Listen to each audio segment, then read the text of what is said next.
खबरें जो आपको सीधे जोड़ती हैं हमसे, जिनका आपकी जिंदगी पर होता है सीधा असर। आपके जरूरत की खबर। नमस्कार, आप देख रहे हैं मध्य प्रदेश हलचल न्यूज और मैं हूं आपके साथ मानवी ठाकुर। शुरुआत करते हैं आज की खास खबरों के साथ। कांग्रेस पार्टी के भीतर हलचल उस समय बढ़ गई जब पार्टी के विधायकों को खरी खरी सुनाने वाले उमेद लिल्हारे पर नगर अध्यक्ष श्याम पंजवानी और जिला पंचायत अध्यक्ष सम्राट सरस्वान ने कड़ा रुख अपनाया। श्याम पंजवानी ने कहा कि पार्टी के विधायकों के खिलाफ इस तरह की बयानबाजी अनुचित है और संगठनात्मक अनुशासन के विरुद्ध जाती है।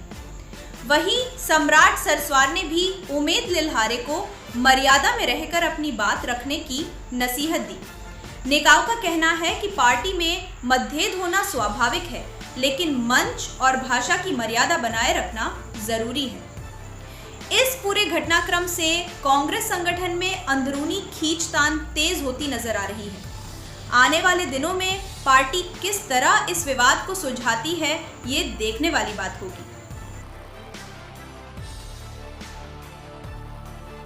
उस दिन जो गतिविधियां हुई वो अनैतिक थी, नैतिक नहीं थी।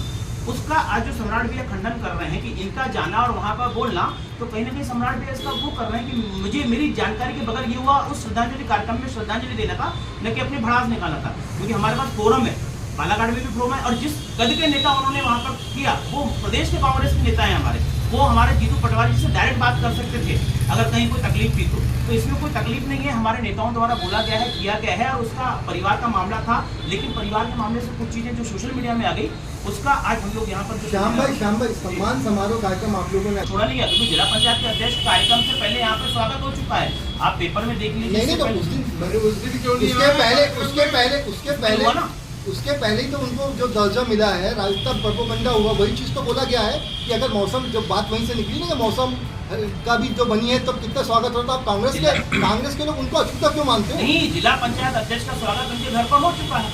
तो वहाँ से 3 लोग का जब सामने करो तो तत्काल हुआ, वो तत्काल हुआ, तो उनके घर पे जाके कर देते। नहीं, उस दिन का कार्यक्रम राजीव गांधी जी का कार्यक्रम था। आप देखो, सबसे पहले हेडलाइन हमारी क्या रही, वहाँ पर राजीव जी की जन्म जयंती का कार्यक्रम था। उस जन्म जयंती के कार्यक्रम के रूप में जैसे वहाँ पहुंचे और संजय भैया का जिलाध्यक्ष बनना, उसी कार्यक्रम में हिना कावरे जी का भी उसी समय के 2 दिन का पीरियड में आया चीजें को। 8 दिन पहले की बात थी ना? नहीं, हिना कावरे जी संजय सम्राट जी उससे पहले बने हुए थे। अच्छा, शहर कांग्रेस कमेटी के अध्यक्ष महोदय जी एक बात बताने की कृपा करेंगे कि आपकी पार्टी के जो विधायक लोग हैं, मुख्यमंत्री आते हैं, आप उनसे मिलकर उनको हार पहनाने के लिए जाते हैं, किसानों के मुद्दे पर कोई काले झंडे नहीं दिखाता, कोई विरोध नहीं करता, कोई प्रदर्शन नहीं करता, इस तरह की जो चीजें कांग्रेस में हो रही है, तो ये देखिए, विधायकों का जो प्रोटोकॉल होता है, मुख्यमंत्री सबके होते हैं, न कांग्रेस के न बीजेपी।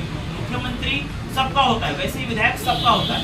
प्रोटोकॉल के तहत से अगर मुख्यमंत्री जिले में आ रहे हैं, हमारे इसमें आ रहे हैं, तो निश्चित तौर पर हमारे विधायकों को जाना पड़ता है, ये प्रोटोकॉल भी बोलता है। और रही बात विरोध प्रदर्शन की, तो समय समय पर धरने प्रदर्शन के माध्यम से, चाहे वो हम मंच के माध्यम से, हमारे नेता हनुमान मुजारे जी जैसे, उनका तो खूब क्रांतिकारी मंच से आई हुई है, तो उनके नेतृत्व, उनके ब्लड में क्रांतिकारी करना है, तो निश्चित तौर पर उनके माध्यम से हमेशा भारतीय जनता पार्टी के विरोध में हमने कार्यक्रम किया है। चाहे वो पुतला दहन के माध्यम से हो, चाहे वो मंच के माध्यम से हो, चाहे वो काले झंडे दिखाने के माध्यम से हो। जब मुख्यमंत्री आए, क्योंकि मुख्यमंत्री जब आए किसी कार्यक्रम को लेकर आए, अभी मुख्यमंत्री किसी कार्यक्रम, किसी आयोजन के रूप में आए हैं। मुख्यमंत्री अगर राजनीतिक तौर पर आते हैं तो कोई बात नहीं, अगर किसी कार्यक्रम, जो जनहित के कार्यक्रम में मुख्यमंत्री आ रहे हैं, उस कार्यक्रम का विरोध करना कहीं ना कहीं जनता का विरोध करने वाली चीज है। कांग्रेस की हैं जिनके वक्ता हैं हमारे इतने बड़े बड़े, जिनको रोकना संभव ही नहीं है। वो प्रदेश के मतलब इस पोस्ट पर रहे हैं, और ईमानदारी के बाद बालाघाट में जितने वक्ता प्रवक्ता पूरे मध्य प्रदेश के अंदर नहीं है, उन नेताओं को रोकने का सवाल ही नहीं उठता। श्रद्धांजलि कितना प्यारा कार्यक्रम था, उनको करना था। निश्चित तौर पर कांग्रेस कार्यालय उनका खुद का है, न कोई चाबी देने की जरूरत है, न रोकने की जरूरत है। हम मानते हैं कि बहुत अच्छा कार्यक्रम था।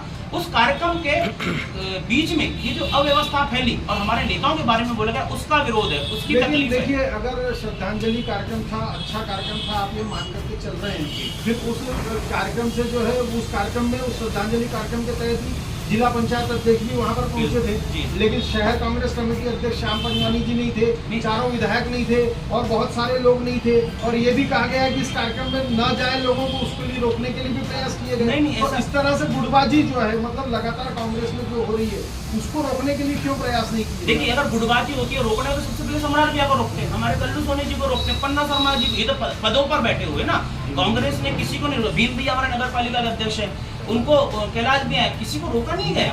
ये है कि सबकी अपनी अपनी व्यवस्थाओं के कारण। और एक मैं बात बता देना चाह रहा हूँ, ये बड़े स्तर पर हुआ श्रद्धांजलि कार्यक्रम, लेकिन कांग्रेस के, आप लोग हमेशा कांग्रेस के कार्यक्रम में रहते हैं, जब जब कांग्रेस का कोई कार्यक्रम होता है और इस बीच में हमारा कोई नेता स्वर्गीय हो जाता है, हमारे नेता के कोई परिवार में, तो हम तत्काल उसमें श्रद्धांजलि उस कार्यक्रम के माध्यम से देते हैं। ये है कि इस कार्यक्रम को बड़े रूप में, व्यापक रूप से किया गया। उस कार्यक्रम में अनुपस्थिति होने का कारण विरोध नहीं था, सबकी अपनी व्यस्तता थी। मेरा भी जबलपुर जाने का था, मैंने हमारे नेता रहीम भाई, मेरे शहर अध्यक्ष में पूर्व शहर उपाध्यक्ष रहे हैं जिला कांग्रेस कमेटी के, उनको व्यक्तिगत रूप से फोन करके तो बता देते कि भैया मैं बाहर हूँ और मैं जैसे लौटूंगा तो आ जाऊंगा। तो इसमें कोई गुटबाजी वाली बात नहीं थी। श्रद्धांजलि का कारण शानदार था। उसका नतीजा था कि हमारे जिला कांग्रेस, जिला पंचायत के अध्यक्ष वहाँ पहुंचे, हमारे कल्लू भैया पहुंचे, भीम भैया पहुंचे, तो गुटबाजी कैसे होगी? खबरों में अब तक के लिए बस इतना ही। फिर होगी आपसे मुलाकात, तब तक के लिए नमस्कार और देखते रहिए मध्य प्रदेश हलचल। ऐसे ही लेटेस्ट अपडेट पाने के लिए हमारे चैनल को सब्सक्राइब करें और तुरंत नोटिफिकेशन पाने के लिए बेल आइकन प्रेस करना ना भूलें। यदि आप हमें फेसबुक या इंस्टाग्राम के माध्यम से देख रहे हैं तो हमारे पेज को फॉलो जरूर करें। धन्यवाद।